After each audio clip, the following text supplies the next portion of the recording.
اللہ الرحمن الرحیم۔ برادران اسلام، سرکار دو عالم صلی اللہ علیہ وسلم کی محبت اور عظمت، آپ کے جمال اور کمال کا ذکر ہو رہا تھا۔ چونکہ یہ مہینہ ربیع الاول جو ہے اسی میں میرے آقا کی پیدائش ہے۔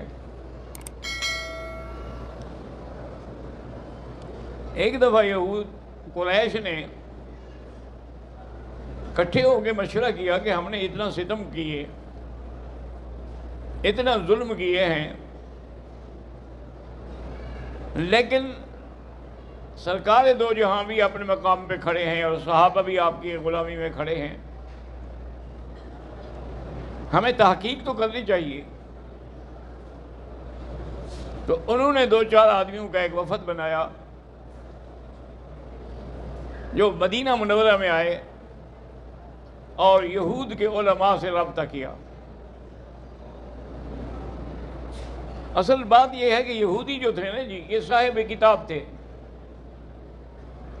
اور انہوں نے ان کتابوں میں پڑھا تھا کہ ایک وقت آئے گا کہ اللہ کا نبی حضرت محمد مصطفیٰ صلی اللہ علیہ وسلم پیدا ہوں گے، پیدائش آپ کی مکے میں ہوگی اور ہجرت کا مقام مدینے ہوگا۔ اسی لیے یہ لوگ خیبر کا علاقہ اور دور دور کے علاقے جو تھے جہاں یہ آباد تھے چھوڑ کے سب مدینے میں آ گئے۔ مقصد یہ تھا کہ حضور آئیں گے تو مسلمان ہو جائیں گے، اور چونکہ یہ یہودی سرمایہ دار قوم، ان نے مدینہ منورہ میں بھی بڑے بڑے قلعے بنائے۔ بعض قلعوں کے تو ابھی تک وہ دیواریں بھی موجود ہیں، جیسے کعب بن اشرف کی حویلی ہے، وہ ابھی تک موجود ہے۔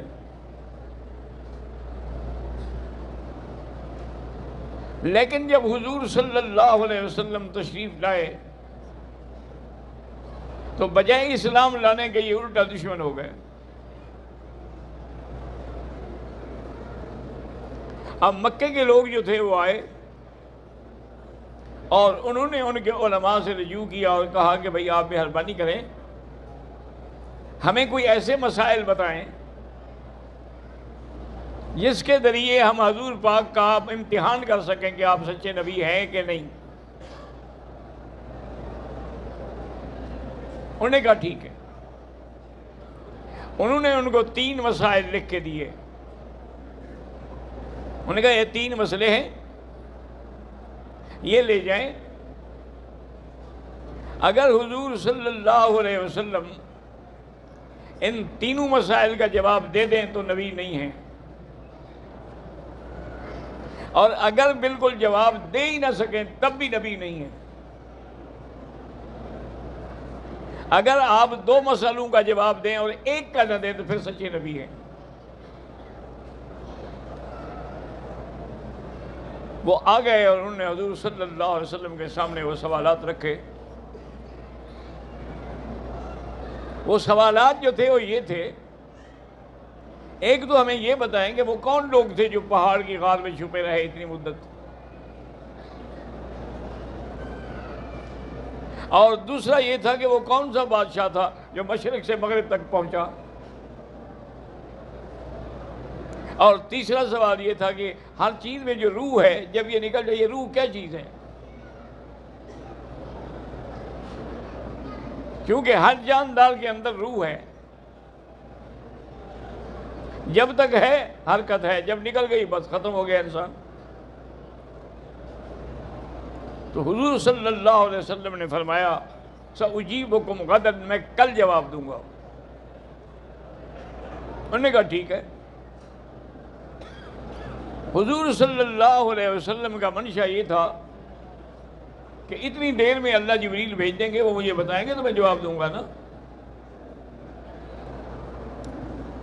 میں تو نہیں جانتا ہے بس جب تک اللہ نے بتائے۔ اب دوسرا دن آ گیا، قریش پھر آ گئے، جبریل نہیں آیا، حتیٰ کہ 15 دن گزر گئے حضور کو انتظار کرتے کرتے، لیکن جبریل نہیں آیا۔ حضور فرماتے ہیں کہ مجھ پر ایک ایسی تکلیف آئی کہ میں پہاڑوں پہ چلا جاتا تھا اور ارادہ کرتا تھا میں چھلانگ لگا دوں کہ اب میں دشمن کو کیا جواب دوں۔ وہ آتے ہیں اور میرے پاس جواب نہیں ہے۔ اللہ تبارک و تعالیٰ نے جبریل علیہ السلام کو بھیجا اور سورۃ کہف نازل فرمائی، اور ساتھ یہ سورت بھی نازل فرمائی کہ میرے نبی مجھے چاش کے وقت کی قسم ہے اور رات جب چھا جاتی ہے اس کی قسم ہے، اللہ نے تمہیں نہیں چھوڑا ہے، ما ودعک ربک، اور نہ تم سے وہ ناراض ہیں۔ باقی یہ ہم نے جواب اتنی دیر سے بھیجے ہیں، اس کی وجہ یہ ہے کہ آپ نے جب ان کو کہا تھا کہ میں کل جواب دوں گا تو انشاءاللہ نہیں کہا۔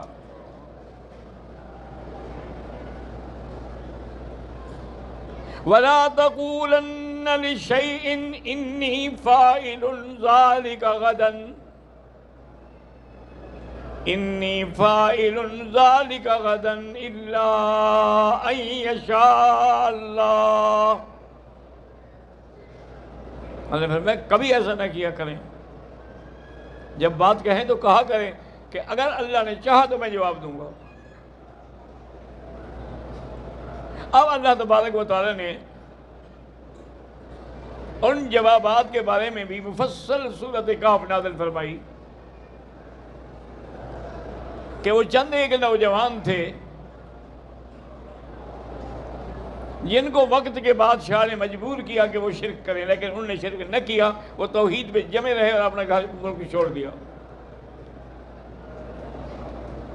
اور ایک پہاڑ تھا، اس کی غار میں جا کے وہ سارے بیٹھ گئے۔ انہوں نے کہا بھی ہمارے پاس کوئی حل نہیں ہے، یہاں چھپ کے ہم زندگی گزاریں گے۔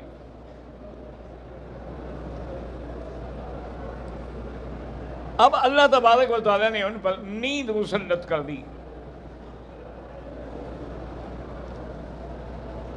اور وہ نیند بھی کتنا لمبی تھی، 309 سال تک سوتے رہے۔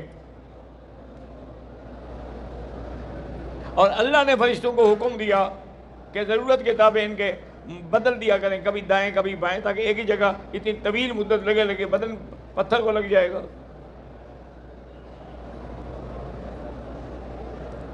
اتنی طویل نیند کے بعد جب نیند کھلی،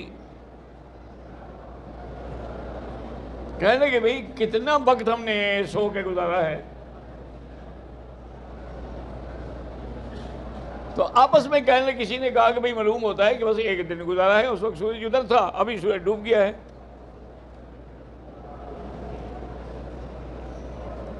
آخر فیصلہ انہوں نے یہ کیا کہ اللہ اعلم بما لبثتم، اللہ جانتا ہے ہم نے کتنی دیر سوئے ہیں۔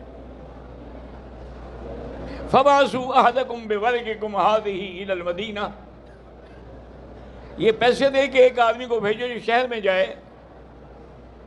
اور کوئی اچھی کوئی حلال چیزیں بنی ہوئی لے آئے کہ ہم کھائیں۔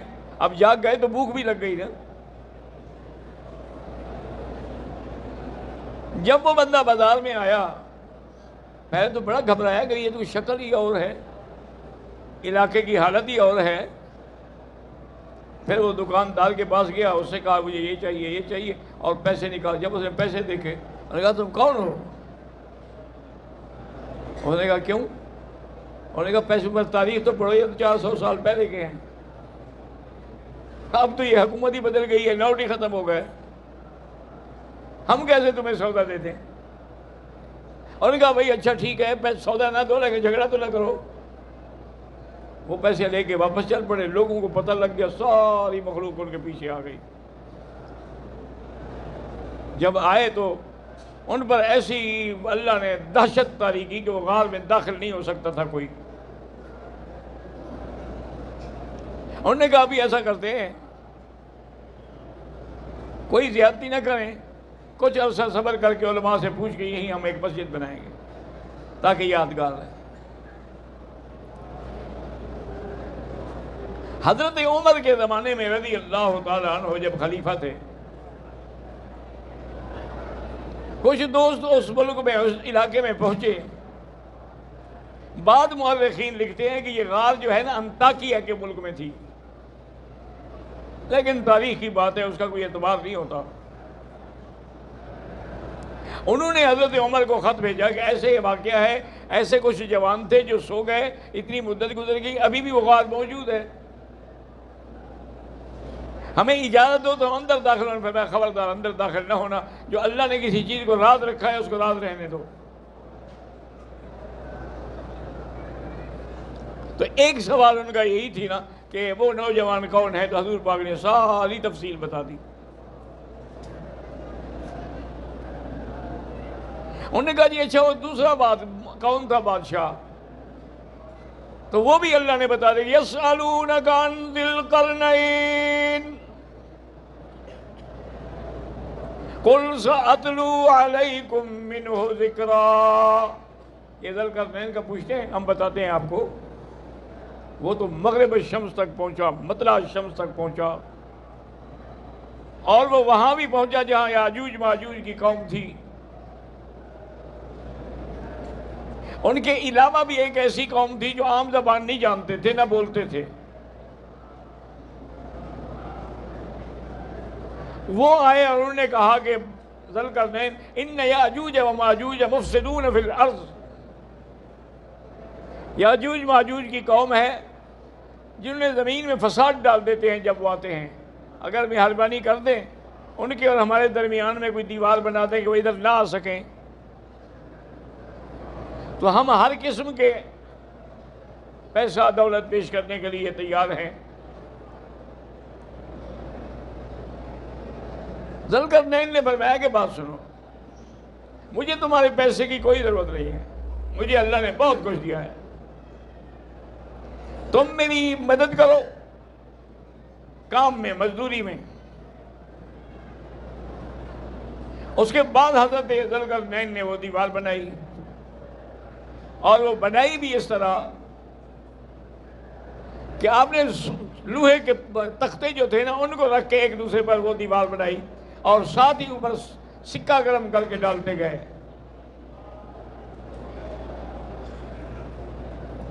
اس کے بعد پھر اس پر تانبا ڈالا، اور وہ دیوار جو تھی یعنی اس لوہے سے اور تانبے سے اتنی پکی مضبوط بن گئی، اور پھر میں اب اس کو یاجوج ماجوج نہیں توڑ سکتے، لیکن ایک دن آئے گا جب اللہ کا فیصلہ ہے کہ وہ نکلیں گے، اس دن ٹوٹ جائے گی یہ دیوار، اس سے پہلے کوئی نہیں توڑ سکتا۔ تو آپ نے ان کے جواب کا قرنین کا قصہ بھی بیان کر دیا۔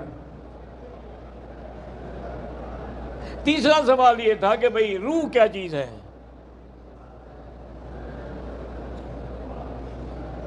یسألونک عن الروح قل الروح من امر ربی وما اوتیتم من العلم الا قلیلا۔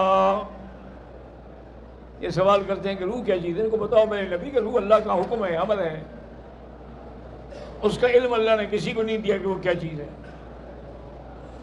تو لہذا تیسرے سوال کا جواب نہیں دیا کہ اس کو پتہ ہی نہیں۔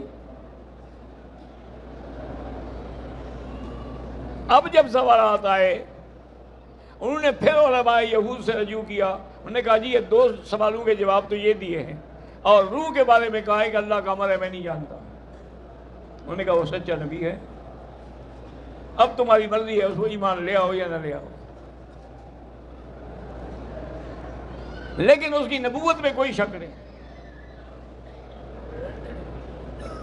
اسی پر اللہ تبارک و تعالیٰ نے یہ سورت مبارک بھی نازل فرمائی، اور یاد رکھو کہ یہاں اللہ نے قسم کھائی ہے کہ وَالضُّحَىٰ وَاللَّيْلِ إِذَا سَجَىٰ، مجھے قسم ہے چاشت کے وقت کی، ضحیٰ کہتے ہیں چاشت کو، اس کے بعد سورج اور بڑھنا شروع ہوتا ہے اور بڑھنا شروع ہوتا ہے، اس کی روشنی بڑھتی چلی جاتی ہے، زوال کے بعد تو گھٹنا شروع ہوتا ہے نا، چاشت کے بعد بڑھنا شروع ہوتا ہے، تو اللہ نے فرمایا میرے نبی آپ کی نبوت بھی بڑھے گی، کیوں غم کرتے ہیں آپ، وہ کم نہیں ہوگی، اور آپ کا جو بعد کا دن آئے گا وہ پہلے سے بھی زیادہ بہتر ہوگا۔ وَلَلْآخِرَةُ خَيْرٌ لَكَ مِنَ الْأُولَىٰ، وَلَسَوْفَ يُعْطِيكَ رَبُّكَ فَتَرْضَىٰ، اللہ آپ کو اتنا دیں گے کہ راضی کر دیں گے۔ جب یہ آیت اتری نا تو حضرت ابن عباس نے کہا کہ الحمدللہ اب یقین ہو گیا کہ حضور کی پوری امت جو ہے وہ جنت میں جائے گی۔ آپ بھی ہمیں میں بیٹھے ہو، دعا کر اللہ ہمیں بھی جنت نصیب کرے۔ لوگوں نے کہا، صحابہ نے کہ کیسے؟ انہوں نے کہا اللہ نے جب وعدہ کیا ہے کہ اتنا دوں گا کہ آپ کو راضی کر دوں گا، تو حضور تو راضی نہیں ہوں گے جب تک کوئی امتی جہنم میں پڑا ہو۔ آپ جب تک نہیں چھڑائیں گے راضی نہیں ہوں گے، اور اللہ نے آپ کو راضی کرنا ہے۔ تو اس لیے انہوں نے فرمایا کہ انشاءاللہ حضور کی امت جو ہے، اسی لیے حضور فرماتے ہیں نا کہ جب شفاعت کا وقت آئے گا تو انا اشفع فاشفع فاشفع فاشفع، ایک شفاعت نہیں میں کئی شفاعتیں کروں گا، حتیٰ کہ میں آخر میں عرض کروں گا کہ یا اللہ میں راضی ہوں، رضیت ربی رضیت ربی رضیت ربی، لیکن ابھی بھی جہنم میں کچھ لوگ ہیں جن کے دل میں ذرے کے برابر ایمان ہے۔ اللہ فرمائے کہ میرا محمد ان کو ہم نکال دیتے ہیں۔ تو یہ مسائل جو تھے سارے ان کو بتائے گئے، لیکن جن کے مقدر میں ایمان نہ ہو وہ کہاں سے ایمان لے آتے؟ مشرکین مکہ ایمان نہ لے آئے۔ اچھا، بعض علماء نے اس آیت کی تفسیر میں ایک اور بات بھی کی ہے۔ کسی حدیث مبارک میں تو میں نے نہیں پڑھا، لیکن علماء نے لکھا ہے کتابوں میں، تفسیروں میں۔ انہوں نے فرمایا کہ یہ قسم تھی والضحیٰ، محمد مصطفیٰ مجھے تیرے چہرے کی قسم، کہ والضحیٰ سے مراد آپ کا چہرہ ہے، واللیل سے مراد آپ کی زلفیں ہیں۔ چہرہ روشن ہی روشن ہے اور بال سیاہ ہیں، یہ حسن کی انتہا ہے۔ جب میں نے آپ کو اتنا حسن دیا، اتنا خوبصورت، اسی لیے بنایا تھا کہ تمہیں چھوڑ دوں گا۔ ایک پنجابی کا شاعر تھا، اس نے لکھا ہے کہ جمیلہ حسینہ دا منہ موڑ دیتا، رب نے محمد بنا کے قلم توڑ دیتا، کہ پھر حضور جیسا کوئی بندہ پیدا نہیں ہوگا، خاتم النبیین اللہ نبی بعد۔ تو بہرحال اللہ تبارک و تعالی ہمیں دین پہ چلنے کی، ثابت قدم رہنے کی توفیق عطا فرمائیں۔